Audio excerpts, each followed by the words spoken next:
If you like minimal iPhone setups, I got the video for you. I'm gonna be going through my minimal iPhone home screen setup. I'm not gonna go through every app that's on my iPhone, just what's on my home screen and showing you guys how I have it set up for my everyday use. Before I do get into the video, I'm gonna kindly ask you guys to hit the subscribe button and then comment down below letting me know that you subscribed. And if you do, you'll be entered into the $25 Amazon giveaway that I'll be announcing very soon. So on the home screen, I have like a black and white type of vibe going on. I got my wallpaper from an app called Unsplash, which is a cool app. It's totally free and it has a lot of wallpapers. So if you want any abstract wallpapers or any kind of wallpapers really, then Unsplash has you covered. I just downloaded like a basic gray one because I think it fits the theme of the iPhone. And if you guys are curious about where I got my icons from, I kind of created these myself. I am selling them for like $2, $4 I think, and the link will be down below in the description. So if you want to support the channel, go ahead and pick up these icons. I got a lot there for you. Okay, let's get right into it. At the top of the iPhone, I have a widget here. It's from an app called Widgetsmith, and it is basically just a calendar. If somebody's asking me if I'm free on a certain day, I could easily look at the calendar right at a glance. Right under it, the first folder that I have is a social folder where I have certain apps like Instagram, Twitter, we got TikTok, and WhatsApp. So those are the social apps that I use. I don't use Snapchat. I'm taking a little break from it. Next up, we got productivity.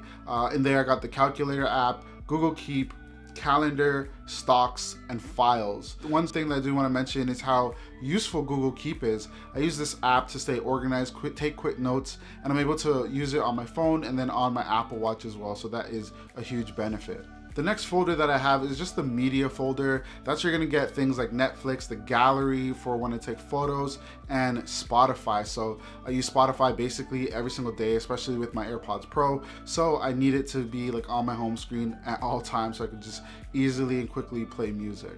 Next up, we have the miscellaneous folder, and in there I have apps that I don't use on a daily basis, but I probably use on a weekly basis. So I have my banking app there, an app store app. I also have the weather app in there for checking the weather, and the one that I use specifically is ACCUWEATHER. I really like ACCUWEATHER. I think it's one of the best apps. For accurate weather predictions, it's probably the best app for that, hands down. Next up, I have Google Maps. The last one in the MISC folder is Flipboard, and now this is probably the app that I use the most out of like all the apps on my phone, if I'm being totally honest. I love Flipboard. I'm able to keep updated on the latest apps and what's going on. So if you don't know what it is, I talk about it in a lot of my videos, but basically you can subscribe to different types of content, and then like a magazine, you'll be able to flip through, and wow, Hawkeye episode 2. I didn't even know Hawkeye was out, so I'm gonna be watching that as soon as this video is done. Next up, I have the YouTube app where I basically spend all of my waking hours. If I'm not editing a video or if I'm not working, then I'm on YouTube watching and getting updated with content. I love YouTube. I spend like 11, 12 hours a week on YouTube. It's a serious addiction. And then I have an app. I don't know why it says Your Studio, but it is the YouTube Studio app and the app that I use to manage all of my channel content. If I'm scheduling a video or if I'm looking at analytics, then I use YouTube Studio, which is another app that I use basically every day. I also have Safari for like web browsing, obviously. That's my app of choice. A lot of people might use Google Chrome, but I think Safari works the best with Apple and it syncs with my other iOS devices. So I use Safari as well. And of course, the camera app. I have that here just so I never miss a moment. If something happens quick, I can easily use the camera. So I gotta have it on the home screen. And just at the bottom, we have a little bit of a blank space here.